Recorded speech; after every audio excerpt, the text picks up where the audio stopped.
Hello there, ladies and gentlemen. What's going on? I am Darnock with TGN, bringing you a StarCraft 2 1 vs 1 cast, and I'm really happy today. We have two of my very favorite players in the whole wide world facing off against each other, and not only are they my favorite players, they're two of the best foreigners right now. So everything is going for us in this cast. I am so excited. It is going to be a best of 3. It is from the quarterfinals of the MSI Pro Cup number 6. Which is a relatively frequent cup that goes on in Europe, and this is actually going to be so awesome. I'm so excited, but these players are very good. The first map is going to be Antigua Shipyards. In the upper right, we have the pink Zerg player, Millennium Stephano, always in the pink, and you do see that they're actually chatting. I'm not really going to read that because it's distracting, but you guys are, of course, welcome to pause or skim that and all that good stuff. His opponent is going to be the green Protoss player at the lower left of the map. Cross-spawn positions today. We do have Mao's Mana, one of the... yeah, I'd actually probably say the strongest Protoss in Europe right now. I think I'm willing to make that statement. Now, it looks as if this is a cross-spawn position-only map, as Mana did decide to scout at what looks like on 9, and he went straight across the map, so it looks like they both know that it is cross-positions only, which is pretty common for this map. Generally, this map will have cross-positions only, and yes, these will be blue minerals rather than gold. This is a ladder map, and of course, on the ladder version, it's a 4-player map, well, it's kind of already a 4-player map, depends on how you define it, but all 4 spawn positions are possible no matter where the other person is, and the middle minerals over there are gold in some of the versions, usually not tournament versions unless it's silly like IEM Kiev was. That was kind of dumb. They had some weird map choices at a tournament. But I digress. I'll stop talking about that. I will start talking about this game. I am so stoked, ladies and gentlemen. Oh my goodness, I am excited. We have two crazy awesome Europeans here, a Frenchman in Stephano, and then a Polish player as Mao's Mana, and I just could not be happier. Stephano, of course, everybody knows about Stephano. Everybody knows that he is a beast.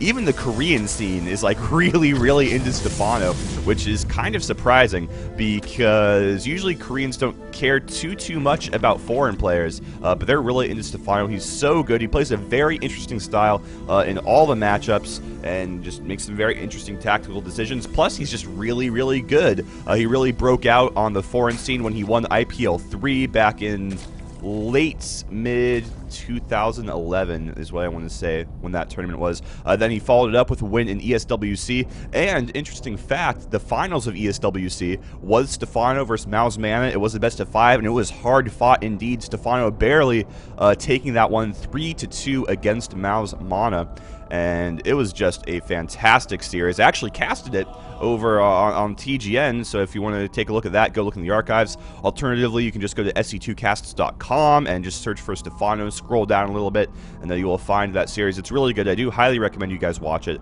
as it is fantastic, and I think this is going to be pretty good as well. Mana, on the other hand, he hasn't won anything too big for a while, but if you just take a look at his accomplishments, he places 2nd and 3rd in a lot of stuff. In almost every large tournament he goes to, he will place very highly.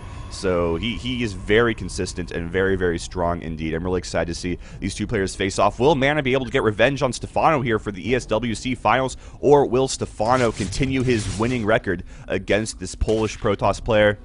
Alliteration is fun, and I'm just excited to see what's going to happen. So, build orders. Obviously, our Protoss player is going to go for a Forge Fast Expand just because that's what you do on this map in this matchup. If you don't, you are silly and you are cheating yourself out of some advantages. Stephano is going to respond to that by going for a very quick 3rd hatch on no gas, I would like to point out. He has not taken a... Nope.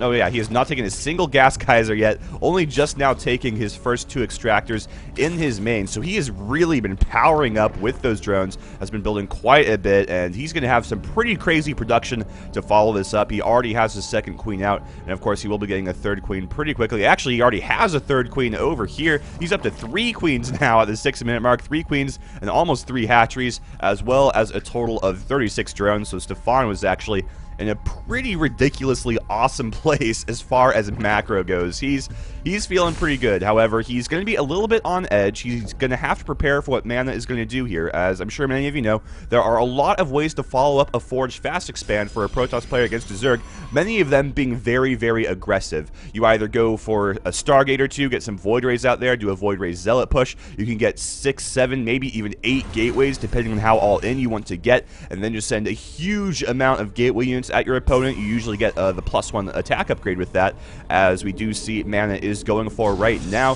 There is, of course, Twilight Council tech, which is what Mana's deciding to go for, so this is either going to be fast Blink Stalkers or fast Dark Templars, and actually he may decide to go for Dark Templars here. Normally, the best way you can try and figure out what exactly he's planning on doing with his Twilight Council is see how many gateways he has. And with only 1 gateway on the field right now, I would not be surprised if this was a Dark Shrine. Now, he is adding 2 more, so it could be Blink. It is actually going to be Blink. He was just trying to, he just had an interesting timing on that. So he's going to go for some Blink play here, which I really do love. I'm actually a big proponent of Blink play in the PvZ, and it was actually really shown how awesome it can be in a GSL match that was played last night. Oh god, or a GSTL rather, and I'm terrible, and I don't remember who it was. It was somebody versus Line, I think. It was like the very first match. Go watch it if you can. Definitely buy a ticket or whatever if you have not. GSTL is a great tournament, but it was a PvZ on Daybreak, and the Protoss player just went mass Blink Stalkers. He actually had so many Blink Stalkers, and he killed his opponent. He killed the Zerg player. It was a little bit scrappy, but he did do it, and that's something Chinese players really like doing in PvZ, is going mass Blink Stalkers. And I actually really like it. I just think Blink Stalkers are like the coolest unit in the entire game, so I love when I get to see a lot of them. I'm kind of like, for those of you who watch a lot of StarCraft 2, you'll know Mr. Bitter is a great proponent of the Reaper expand, and I'm just a big fan of Blink builds. They're my favorite thing in the entire world. But Stephano is looking pretty damn safe against this Blink build from Mana. Mana obviously isn't going to be getting too aggressive with this, as he's only on 5 gateways. He's just trying to get enough production to be able to play defensively while he gets this 3rd Nexus and his robotics facility up. However, we're going to have to see what Stephano decides to do. You'll see Stephano has a huge supply lead right now, absolutely gigantic. He's up by like 50 supply at the 10-minute mark, which is kind of insane. That's really good. And he's actually looking as if he wants to get pretty aggressive with this, as he's building nothing but Lings and Roaches at this point. And if you look at the mini-map, he is rallying everything across the map. And this actually might just kill Mana. In fact, this will just kill Mana. Sweet Jesus, look at that army supply slide. 30 army supply for our Protoss player, and about 90 for Stephano. Stephano with 3 times the army supply out of his opponent. And there's just nothing Stephano's going to, or excuse me, Mana's going to be able to do at this point. He spread himself a little bit too thinly. He tried to expand while teching up, and as a result, his army suffered. Now he's getting off some beautiful force fields here. Absolutely fantastic force fieldage coming out here from Mao's Mana, but you know what? That's only going to buy him time, and there's nothing he's going to be able to do with that purchase time at all. He has some more gateways on the way. Mana. Oh my goodness, Mana is actually such a funny guy. Rage quit incoming. Oh my goodness, that was actually hilarious. And that's just game 1 of this best of 3 series. So I will talk about the aftermath of this game a little bit more in the subsequent video, just so we can get into that. So thank you folks for watching game 1. Go check out game number 2. This was pretty funny. I hope game number 2 lives up to its predecessor.